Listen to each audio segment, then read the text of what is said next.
Hey everyone, welcome.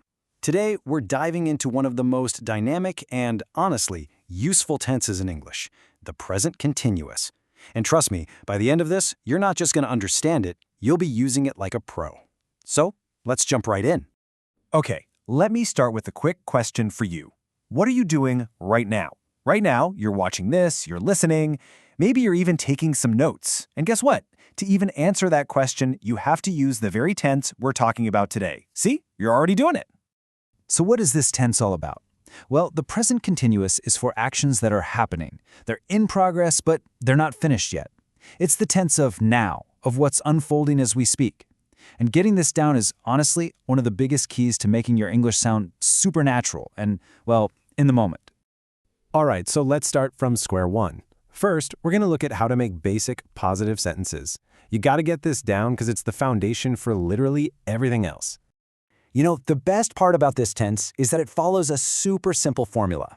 It's like a recipe with just 3 ingredients. You start with your subject, then you add the right be verb, that's am, is, or are, and finally, you take your main verb and add ing to the end. That's the whole thing. Easy, right? Let's see what that looks like in the wild. I am studying. He is sleeping. They are playing. You see the pattern? The only tricky part is just making sure your subject matches up with the right be verb. I goes with am, he or she goes with is, and you, we, or they get are. Once you've got that, you're golden. Okay, so we've got the positive stuff down. Now, what about the opposite? How do we say something isn't happening? Well, that brings us to negative sentences. Believe it or not, this is probably the easiest part. To turn any positive sentence into a negative one, all you need is one little magic word, not. You just pop it in right after the be verb and boom, you're done. Check this out. We are having dinner becomes we are not having dinner. Notice how nothing else changes? The we are is still there, the having dinner is still there. You literally just slide that little word not in between them. It couldn't be simpler. All right, so we can say what's happening and what's not happening. But, conversation is a two-way street, right? So now let's figure out how to ask questions so you can actually talk with people. Okay, for the easy questions, the kind you can answer with a simple yes or a no, all you do is a little switcheroo. You literally just take the subject and the be verb and flip them. Instead of he is, it becomes is he. Here, look at it in this table. It makes it super clear. You see the statement, he is working. To make it a question, you just swap those first 2 words. Is he working? The working part just stays right where it is. That's really all there is to it. Okay, but yes or no doesn't always cut it, right? Sometimes you need more information. And for that, we bring in the big guns, the WH words. You know them, what, where, why, who, when, all those guys. And they always go at the very beginning of the sentence. And guess what? The formula for this isn't some brand new, scary thing. Here's the secret. You already know how to do this. You just take that yes/no question we just made, like, are you doing? And you stick the WH word right on the front. So, what are you doing? See?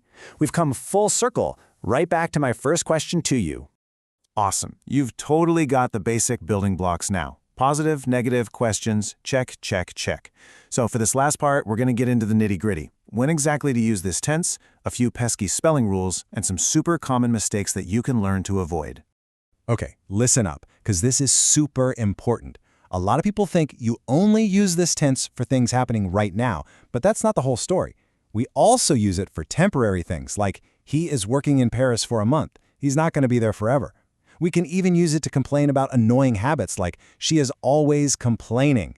And get this, we even use it for future plans that are already set, like we are leaving tomorrow. It's way more flexible than you think. Okay, the ing spelling can trip people up sometimes. But honestly, there are just 3 main rules you got to remember. If a verb ends in a silent E, like make, just drop the E before you add ing. So, making. For short words like run, that have 1 vowel and 1 consonant, you double that last letter, so it becomes running.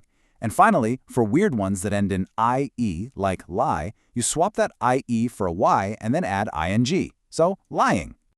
All right, let's talk about the mistakes I see all the time so you don't have to make them. The number 1 mistake, people forget the ing. It's she is working, not she is work. You gotta have that ing. The other big one is messing up the word order in questions. Remember that flip we talked about?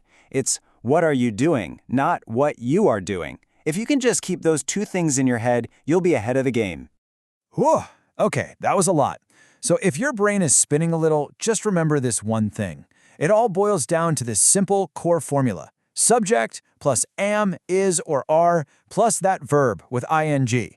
If you can burn that into your memory, you are pretty much set.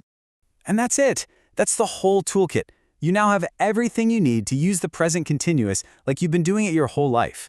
So I'm going to leave you with a final question. What are you going to talk about? What plans are you making? What are you learning next? Go on, get out there and start using it. You've got this.